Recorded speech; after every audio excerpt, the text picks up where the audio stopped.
everyone, it's Sharona from Pay or Wait, and today I'm going to be reviewing The Undoing, Episode 3, Do No Harm, and you know what? The bombshells just keep coming, to the point where I just don't know who to trust or to believe. Do I take all this information that they're giving us, like, with a grain of salt? Because it seems as though they're trying to lead us down these wrong paths to really hide the truth of who is truly behind the murder of Elena.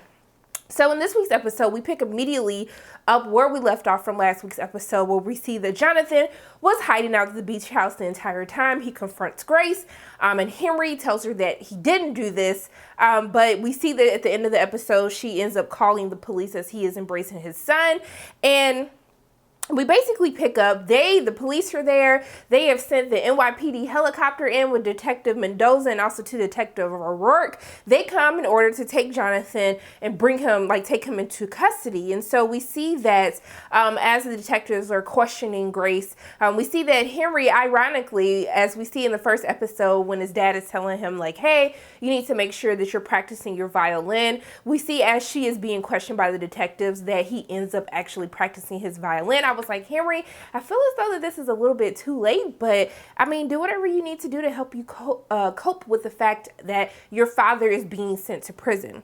And so we see that Detective Mendoza, he's questioning her as if he still doesn't trust her, which is really foreshadowing the information that we are given as what has come to be our weekly cliffhanger at the end of the episode that really shifts focus onto an entirely different suspect. And so he's asking her this question were you afraid? Did you feel as though he was going to hurt you or kill you? Because she says that she fears for her life when she placed that phone call into police. She said that she feared for her life, but it seems as though Detective Mendoza, he is just not buying it. He has just hasn't even tried to hide his suspicion towards Grace. And I guess at the end of tonight's episode, we finally realize why he has been suspicious of Grace the entire time. But he decides to drop another bombshell because he just loves to just flip Grace's world upside down when she finally tries to process with the first piece of information that either the media or the police have given to her. They drop a whole new bombshell into her lap. And so they let her know that the young baby girl who we saw Elena with in the first episode, that is, in fact, the paternity test came back, and Jonathan is the father. So we see that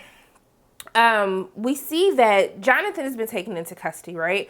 And he is to be arraigned. There's a media circus at the court. This is clearly a high-profile case.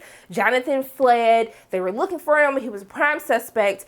And now everyone just wants to see what is going to happen to him. And I was just like, yes, for the Black Girl Magic this episode, as we are introduced to the judge who is presiding over this case. She was no nonsense. She said, all y'all little Snapchat, your social media, whatever new little apps that you have come up with, there will be no phones or anything in my court. All right, I'm only allowing this for the arraignment, but I will have order. I was like, yes, I'm here for it. But we see that Sylvia, who I still don't trust. I don't know about you guys, but there's something about Sylvia that just makes me feel as though that she knows more than what she has actually told Grace, and that there's more between her and Jonathan. That's just me having my own suspicions, because clearly this is a show that has taught you from only 3 episodes that no one can be trusted. Everyone is technically a suspect, even without us being verbally told that they are. And so we see that her and Jonathan lock eyes, and they kind of just have this unspoken yes, I'm here. But she gives a little insight into Robert, who is his public defender, who they call the Badger, who is a very interesting character in this episode. We see that the judge ends up setting the bond at $2 million cash bond. And we see that when he meets with his public defender, it's a very weird conversation. He's just, as a matter of fact, this is another client that I'm talking to, hey, and Jonathan's a little frustrated because he's just like, do you think I did this? And he was like, well, it's just easier for me if I just assume that all of my clients are guilty. It just helps take the pressure off. And I was like, wow, Robert, I don't think this is something you should be telling your client. You want them to be confident that you're going to be able to help him get off. But I do like that he tells him, if you are innocent, you're stupid, you're so dumb in the choices that you have made that you look guilty. So this is already going to be a hard case in order to prove your innocence if you are in fact innocent. But we see that he asks him to arrange a meeting with Grace, right? And it's a very another awkward conversation between Grace when he finally meets with her, and he basically calls, what did he say, the post-traumatic betrayal disorder. Try to help me understand who you thought Jonathan was as a person before he betrayed you, right? Because once you have that betrayal, you have that rage, that anger, that distrust between that person. So, this person who just a couple of days ago you thought that he was this loving husband, this great doctor, this great father, now you don't know what your husband is actually capable of, because you didn't think that he was capable of cheating with you, but also too with a patient. A parent of a patient. And so I think their whole interaction is just it's just so awkward. It's so off. I'm just like, Robert, I don't know what to think. I really love what he brings to this, because I feel like all of the characters in this series are very intense, and he kind of almost brings moments of comedic relief, even though it isn't supposed to be funny. This is just his personality. But even as Sylvia describes him before, Grace actually meets him, that he's like, he just nips and nips and nips, and just like almost as if he's just annoying. And you can clearly see that with the portrayal of his character on the show. But we see that Henry has been consumed with the media coverage surrounding his father. He thinks his father is innocent. He's you see this little rift happening between him and his mother. He seems to be annoyed with her. He feels as though he's the only one that thinks that his father is innocent at this point in time. But also, too, we see that she's having these conversations with her dad, Franklin, played by Donald Sutherland. And I think they're really great together. I think watching Grace's interactions with her father helps you understand a little bit more about her.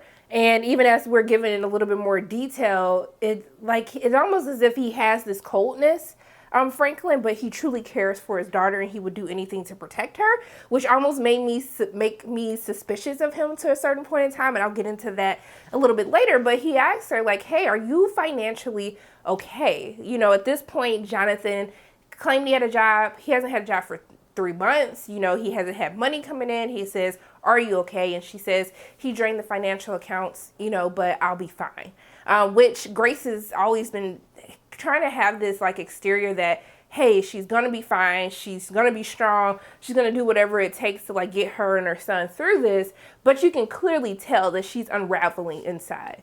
But we see that Sylvia's given her information when she's headed to the arraignment, like, hey, you need to get a lawyer for yourself. You need to protect yourself. And that's really been the constant advice that Sylvia has been giving her this entire season so far, which is you need to draw a clear line between you and Jonathan, that in fact, you have nothing to do with him. You are your own person. You had nothing to do with this.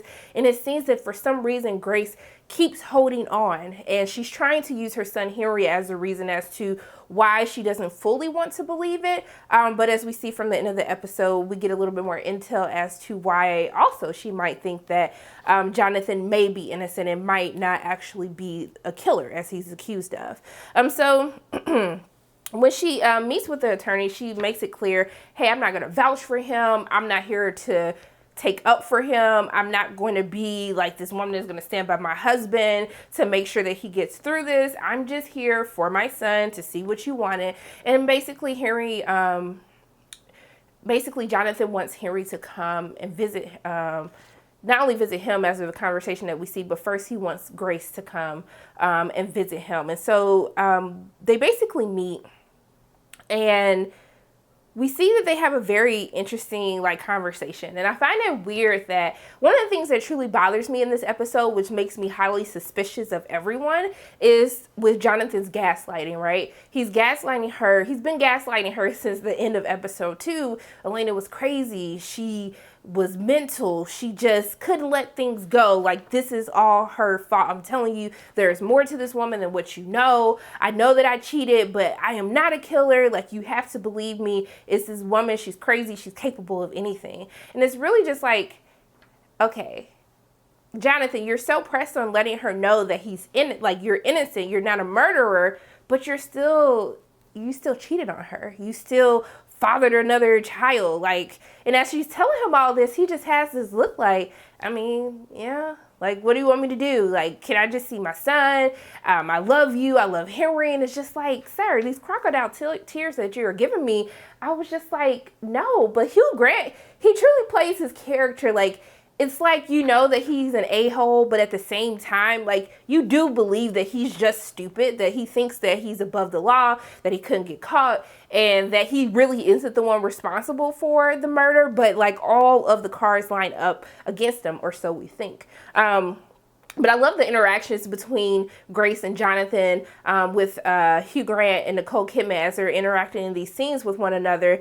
It's just kind of like, how could you not see that he was like, how could you not see who he truly was? Which is something that everyone will be asking at this point in time. But in her heart of hearts, even after talking to him, she definitely doesn't think that he is a murderer. And it almost seems as if the gaslighting attempts that he made of trying to turn her against the character of Elena, because remember, Elena's not alive to tell her story, to tell her side of it, or to show like what her thought process was as she was engaging in this inappropriate affair with her son's doctor.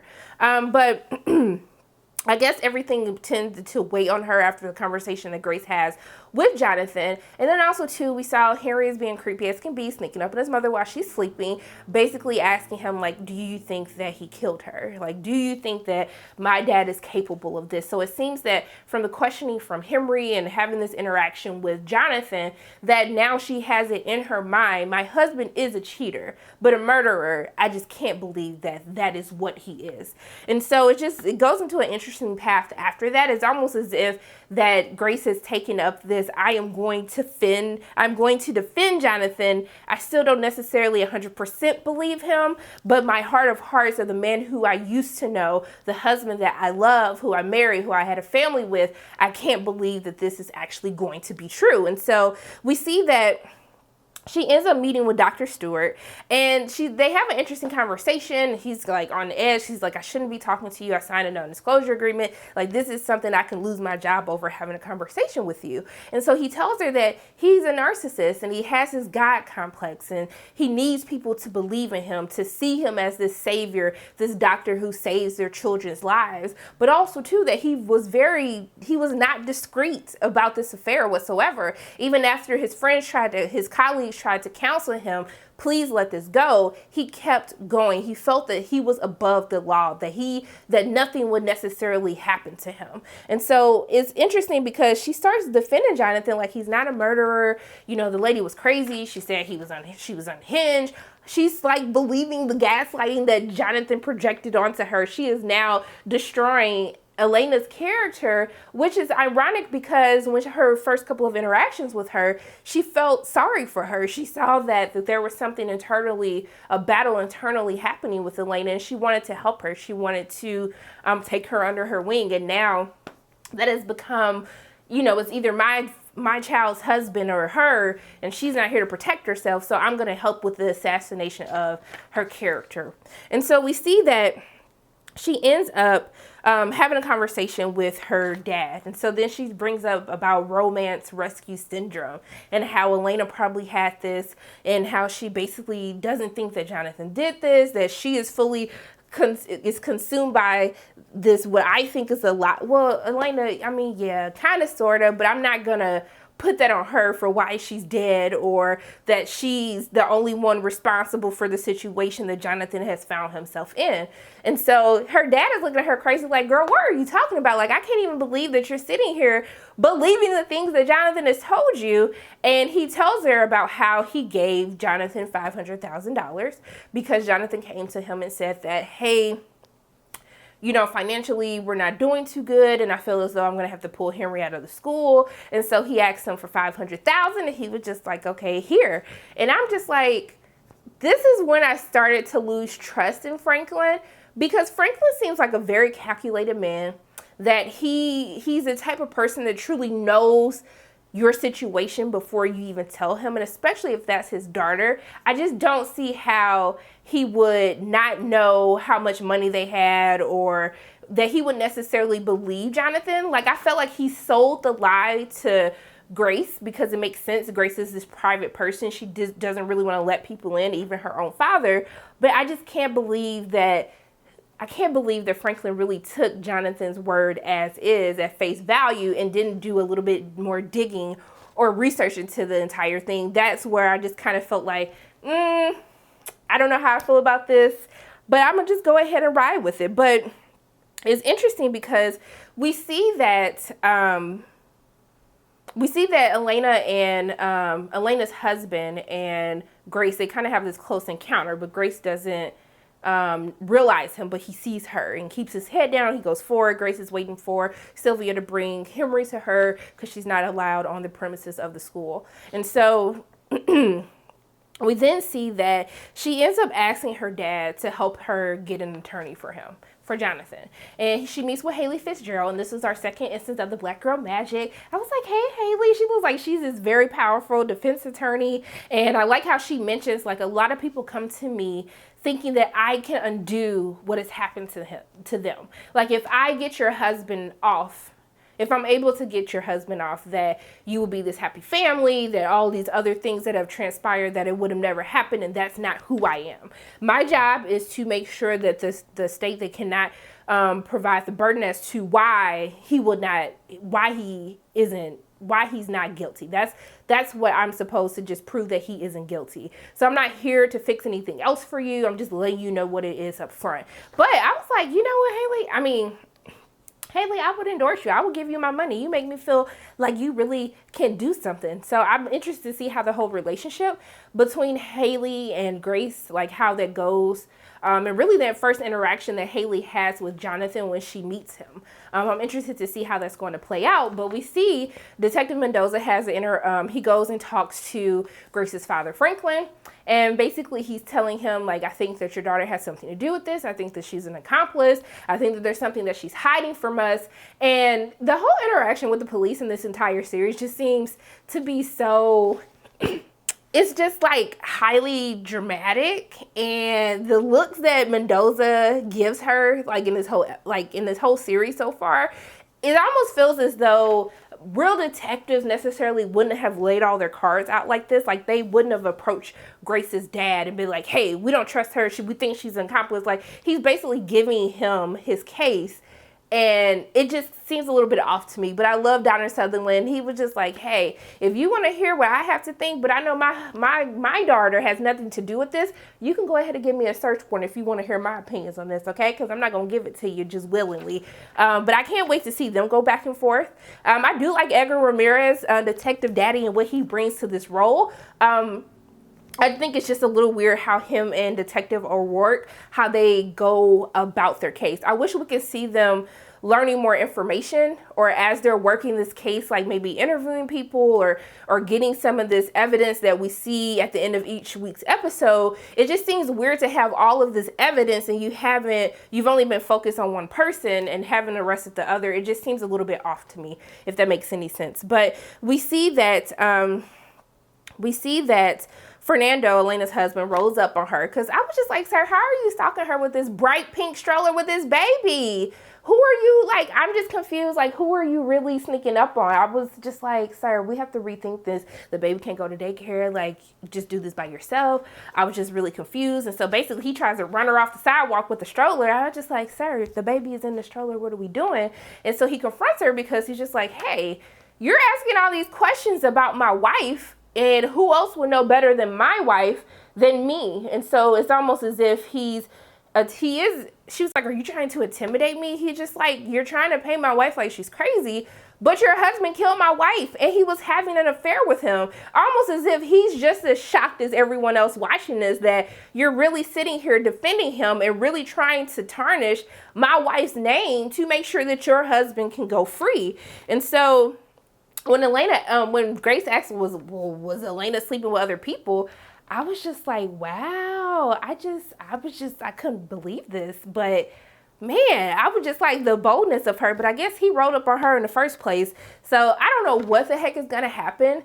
I'm interested to see how Henry's going to cope with this, because even though he tried to play it off that this was going to be easy seeing his father, but when he confronts him like, hey, did you kill her? Were you sleeping with her? Do you not want us? Do you not love me? Do you not love mom? Like, how could you make these decisions? And I find it interesting that it's called Do No Harm, but all of these characters are doing harm in some way, shape, or form.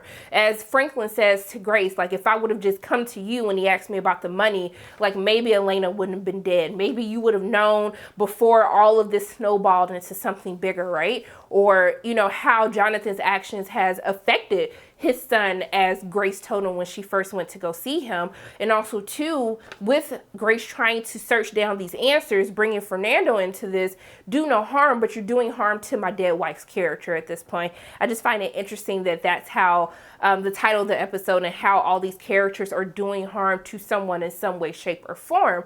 But the bombshell of the night comes at the end of the episode when Grace decides that she's going to take this information to the police that Fernando has been following her, the confrontation that they had, and her trying to poke holes into his alibi. Like, how do you know for sure that he is not a suspect in the murder? Because at the end of the day, as much as if you think I'm a suspect, his wife was cheating on him as well with my husband. And then we see that Detective Mendoza pulls out a laptop, which I was just like, I mean, I felt like they wouldn't be showing this to Grace unless she was actually in custody. But I was just like, okay, I'm just going to go with it for the sake of going with it.